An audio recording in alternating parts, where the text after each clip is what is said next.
Tampa Bay. I had a hunch we'd see you again. All season long, they said we were playing with fire, that we couldn't just flip the switch, that we didn't get enough style points. This is about wins and losses. And even in a year of uncertainty, we're one win away from rewriting the history books. Hey, with the Chiefs' kingdom behind you, anything is possible! And even when you get knocked down, you know your brother's gonna be there to pick you right back up. You make a play in this game. Get in here. Be us. Be us. Now, all that stands between us and running it back is some guy named Tom Brady and his new squad. And we've got to beat them in their house again. Well, we've got some guys too, and we like our chances. It all comes down to this, KC. Let's make a legacy of our own.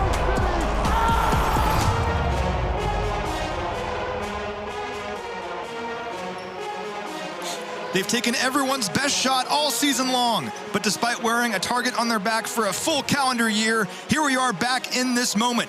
We are 24 hours from Super Bowl 55, and our Chiefs are heading to Tampa this afternoon with a chance to run it back. Hey everyone, and welcome into our Super Bowl special presented by Hyper Ice. My name is Matt McMullen, joined by Shawn Barber, and we are coming to you live from Union Station, getting you ready for Super Bowl 55. And Shawn, you can feel the energy in this place, you can feel the energy in the city. Finally our chance to run it back. Oh, always amazing. Always love when the fan base comes down to Union Station. As a guy on air, I love how fans, they want to be a part of the show and realize we're live. They're still asking for autographs and everything while we're doing the show. It's an amazing atmosphere. Everybody's expecting us to come out on fire live. And man, it's just a team atmosphere, man. I love what our friends are doing. Yeah, and they should be excited because this kind of moment doesn't happen often. If you think about all the great teams in the history of the NFL, they never got back to a Super Bowl. So only the Chiefs are the 18th team in NFL history to make it back to a Super Bowl after winning it the year prior. And if we win tomorrow, which we certainly hope we do, we'd be the 9th team in NFL history to win consecutive championships. It's very hard to do. So being here is a very, very big deal. So we're going to enjoy this because we should. We have an awesome show here for you today. We'll have interviews with Trent Green, Brian Greasy, Tim Grenhard, and Kansas City Mayor Quentin Lucas, plus Mitch Holthus here in just a few minutes. But we'll be bringing you live shots of the guys boarding the planes to Tampa as well. So should be a lot of fun. Now, there are so many ways to celebrate our Super Bowl appearance here. The Chiefs Pro Shop at Arrowhead Stadium has an awesome selection of AFC Championship and Super Bowl gear for sale. They are open until 7 p.m. tonight. That's at Arrowhead Stadium. If you can't make it out there, check out shop.chiefs.com. Lots of great stuff on there as well. You can also check out your local Kansas City Hy-Vee store. Limited quantities of the Run It backpacks are still available. Get those while you still can. And lastly, come check out Union Station. Lots of cool stuff going on down here. Lots of ways to get excited about Super Bowl 55. Now, Shawn, we're obviously here in Kansas City, but we do have a man on the ground in Tampa Bay. Reference Mitch Holthus. Let's check in with him right now. Mitch, what's up, man? Kansas City Hy-Vee. Matt, it's so exciting, the fact that you've laid it out perfectly, just the historic moment that the Chiefs are here back in Super Bowl 55 after winning Super Bowl 54. Only the third team in the salary cap era to have the chance to win back-to-back, and the first time in 16 years. So it's truly historic, potentially historic right here. It's truly unbelievable what he's been able to accomplish in his first 4 seasons in the league. 17 passing touchdowns in just 7 career playoff games. That's the most passing touchdowns through 7 career playoff games in NFL history. We all know how good he is, but he takes his game to the next level in the postseason. And 2 guys that help him do that are, of course, Travis Kelce and Tyreek Hill. Mitch, they combined for more than 500 yards in just 2 playoff games this year. The guys are amazing. And also, earlier this season, back in Week 12, they were so good against the Tampa Bay Buccaneers. Hill, in particular, had that massive first quarter with over 200 receiving yards. What are you expecting from those 2 guys in this one? Let's start with Kelce. There's nobody in this league that's played the position that's even close to him, and that includes Gronk, and you can give me Jimmy Graham and all those guys. Here's a stat for you, and this is one you would like, Matt. It's a next-gen stat. When he's the ISO Y, meaning he is a split in, essentially, away from the trip side, the Chiefs have used him in that position 29% of the time.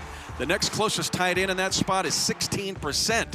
So Kelce, when he's singled up, think of what he did to Tre'Davious White in the AFC Championship game. Look what he did to Ward in the divisional playoff. He can run every route, he gets open, and he makes every catch.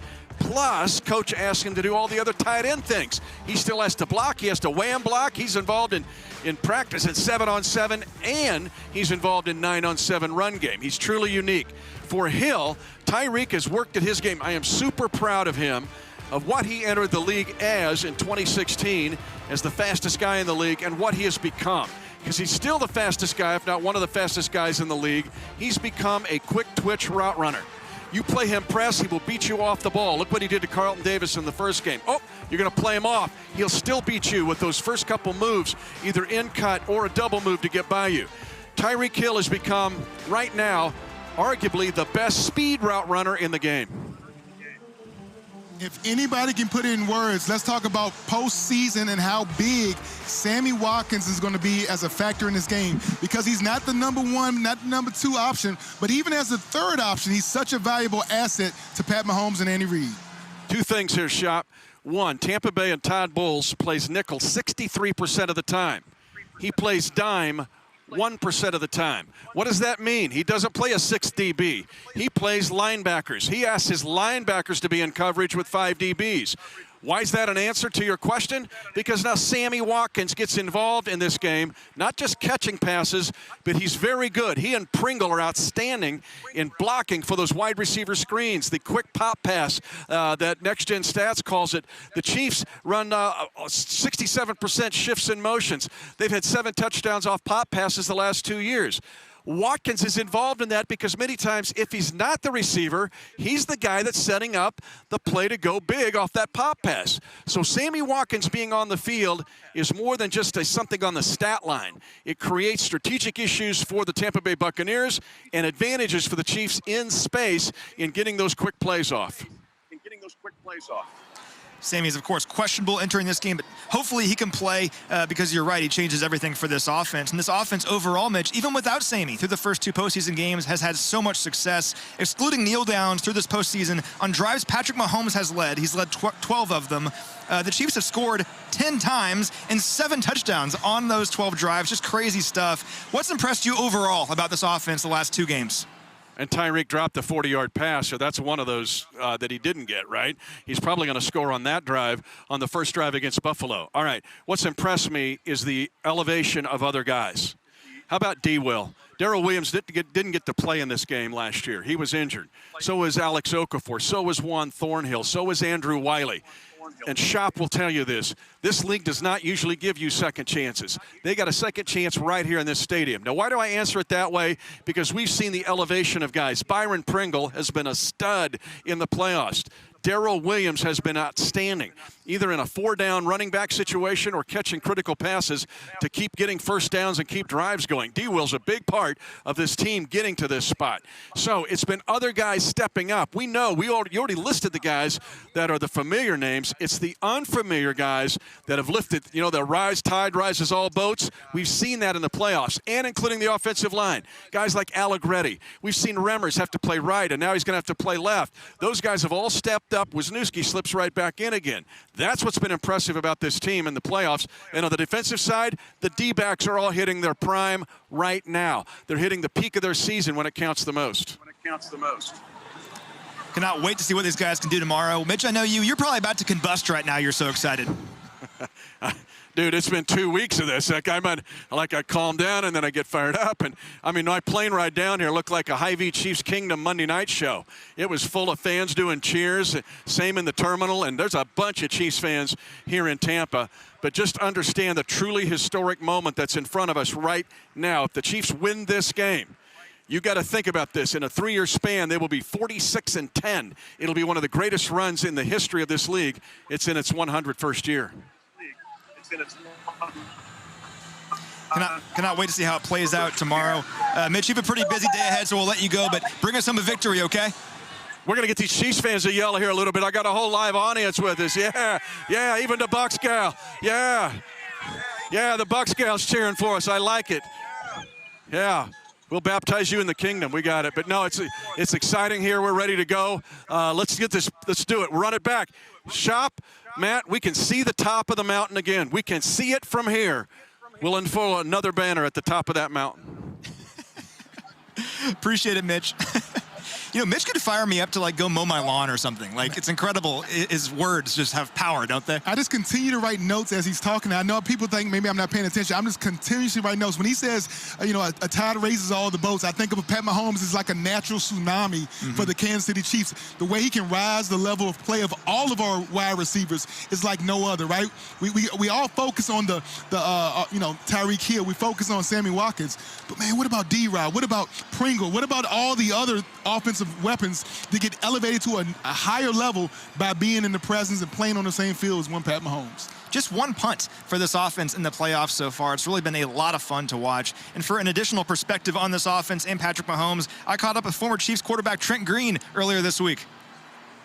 All right, we're joined now by one of the greatest quarterbacks in Chiefs history, now a tremendous analyst for CBS Sports. Of course, talking about Trent Green. Trent, I want to ask you about Patrick Mahomes. You're a former quarterback yourself, obviously, so you're an authority on this topic. And we know how good Patrick is. I mean, he breaks records every single week, it seems like. But he seems to take his play to a new level in the postseason. I'm just curious your thoughts on that and how he's able to do that in the playoffs when the stage is biggest.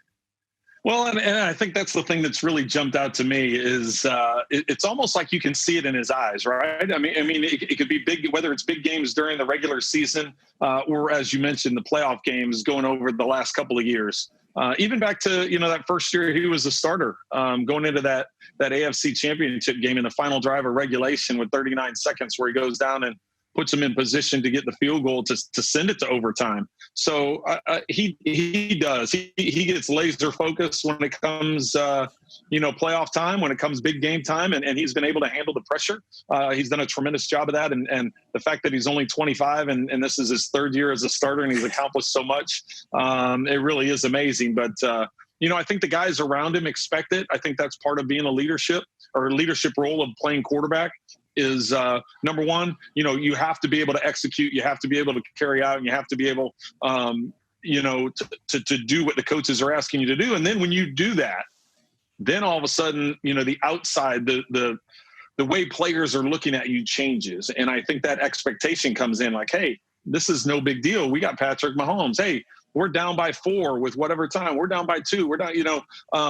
So it's perception. And a lot of it is when you go out there and you get it done, you know, that perception carries with you. And I think that confidence carries with you. And I think that's why the Chiefs have been able to have a lot of success in close games and late in close games. That actually leads into my next question. We've seen in Patrick's 7 playoff starts, Chiefs are averaging 34 points per game. I mean, that's just crazy. And this postseason in particular, just 1 punt in 2 postseason games. What's impressed you most about the Chiefs offense this particular postseason? You know, it's just finding ways that they're getting it done. This has been anything but a normal year. It's been anything but a normal season.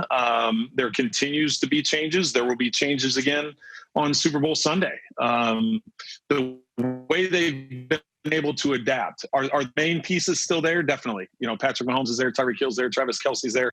There's been a rotation at running back. There's been a rotation along the offensive line. You know, Eric Fisher, prior to his injury in the AFC Championship game, he was the most established of the guys on the offensive line in terms of consecutive starts and starts without injury. Most of the other 4 positions had rotated quite a bit, a number of different bodies. And then now with Fisher's injury, that rotation continues even more. So I think that's the thing that's really been the most impressive of how they've been able to adapt and make adjustments and still finding ways to win. It's cool talking to him for me, Shawn, because that was my quarterback growing up. I was watching Chiefs football in the early 2000s, and that was my quarterback that made me fall in love with football. He was your quarterback too, wasn't he? That's right. He was my quarterback twice. When I was with the Washington football team, he was my quarterback. And then when I came to Kansas City, not only was he my quarterback, but he was actually my host. He was the veteran who hosted me during my free agent trip to Kansas City. And through about a few hours of talking with him, I realized that playing for Coach Vermeil and being here in the Midwest was probably the best place for my family. Nice. Well, that's really cool. Always seems like a great guy, and based on my conversations with you, he seems like a great guy as well. So yeah, some good Super Bowl trivia for tomorrow. Yeah, there we go. I really appreciate Trent's time and his analysis. Always great stuff, as always. And I want to keep this conversation about this Bucs defense going with you, Shawn. This group is good. We know that number 8 scoring defense in the NFL, best run defense in football, 3.6 yards per attempt for opponents on the ground, only 80 yards on the ground allowed per game. So very good against the run. But the real story with them is their pass rush. That's been the narrative over the last 2 weeks is this team's pass rush. 48 sacks this season. That's 4th in the NFL. 116 quarterback hits, 2nd in the NFL. They have several guys who can get after the passer. Shaq Barrett, Jason Pierre-Paul, Devin White, William Golston. All those guys can get after the quarterback. And last time out against Green Bay, Barrett and Pierre-Paul alone combined for 5 sacks. So looking at the film, what stands out about this pass rush to you? Man, when you break down the Tampa Bay pass rush, you got to look. I mean, it's edgy speed off the edges with Shaq Barrett, also JPP. Paul Pierre coming off the edge.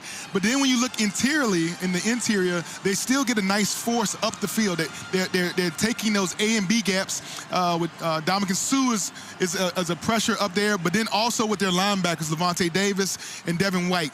They are blitzing those B gaps. They are using their linebackers as additional pass rushers. We call it green dog.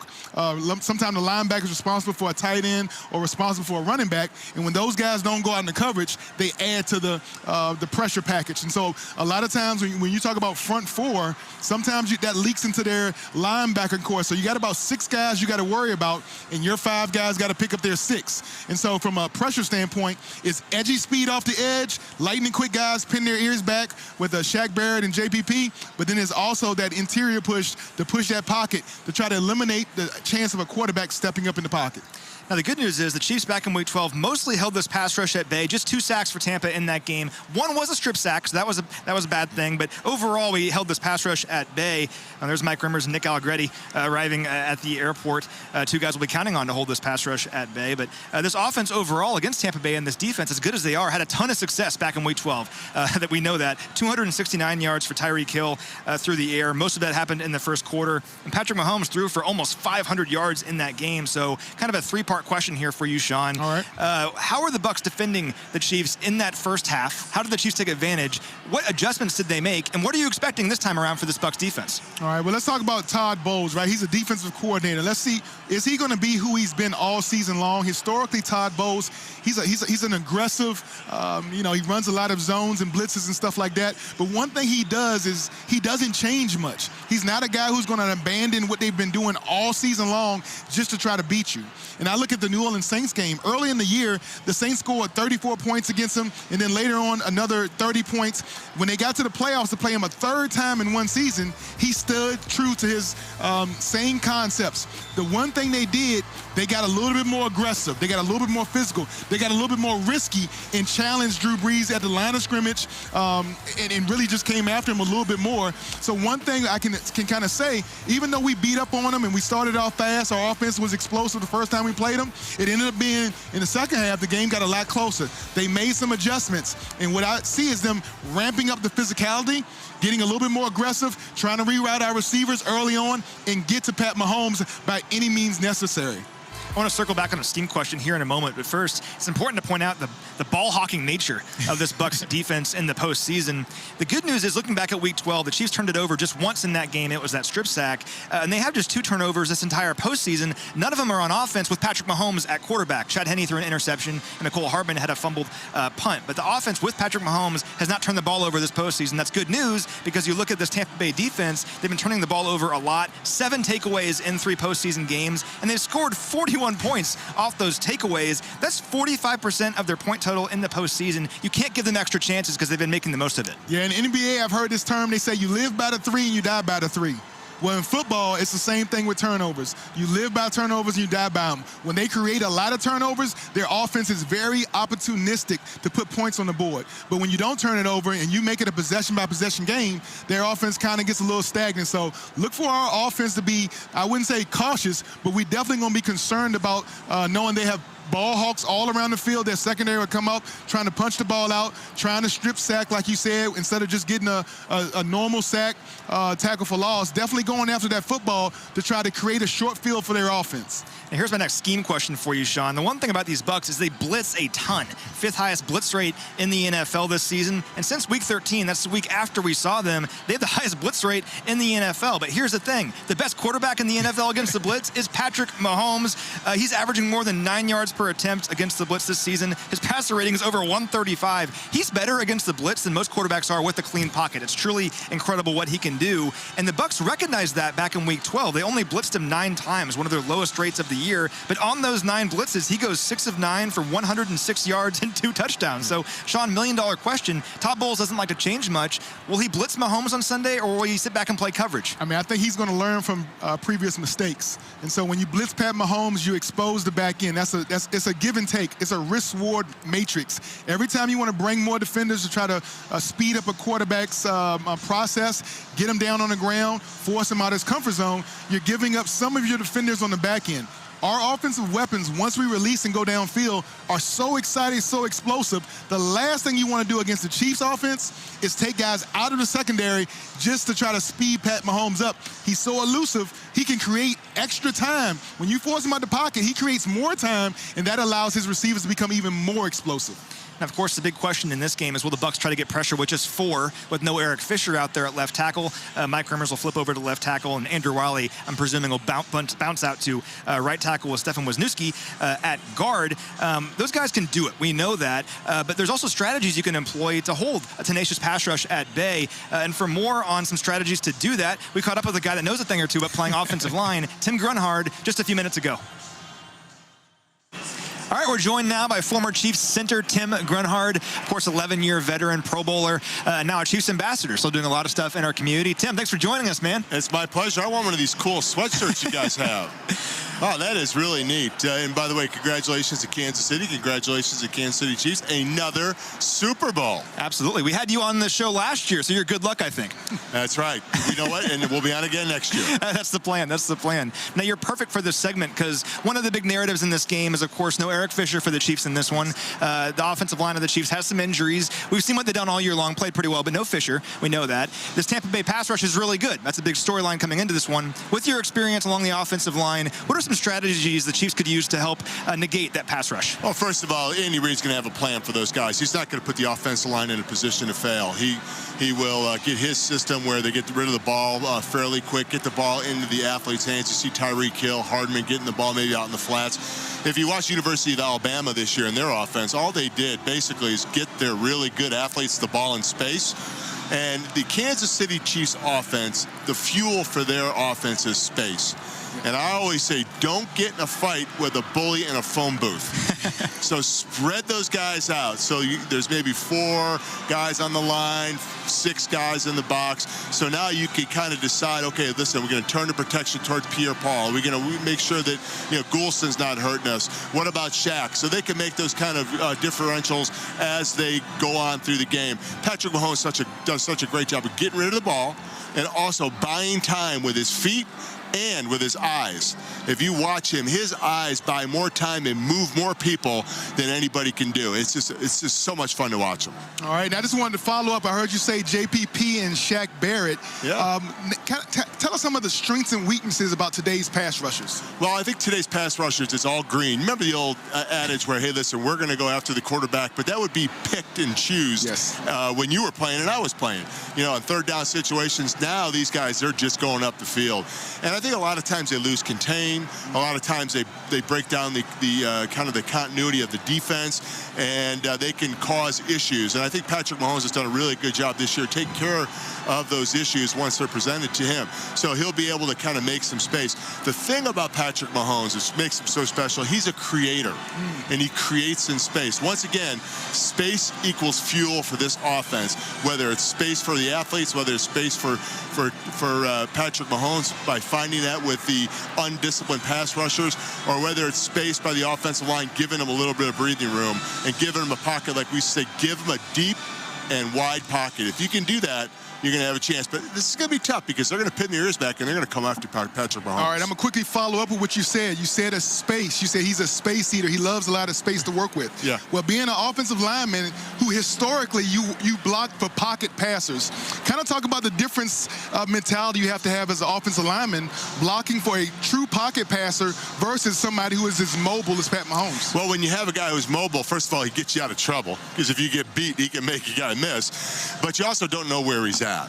So a lot of times when you're pass blocking, you don't have eyes behind your head, so you kind of have to feel for where he's at, and by the reaction of the defensive lineman, you kind of get a feel for where your quarterback's at. But when the guys that I play with, like Gerback, Montana, Steve DeBerg, there wasn't a lot of roaming around going on back there, so we pretty much knew where they were going to be. But like a guy like, Rich Gannon. Rich Gannon was one other guy. When he came in, all of a sudden, Rich Gannon is supposed to be way over here on the left. The next thing you know, he's way over on the right, and the defensive guy's trying to escape.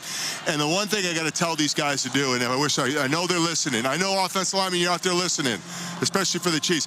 When the guys try to escape, don't grab, push.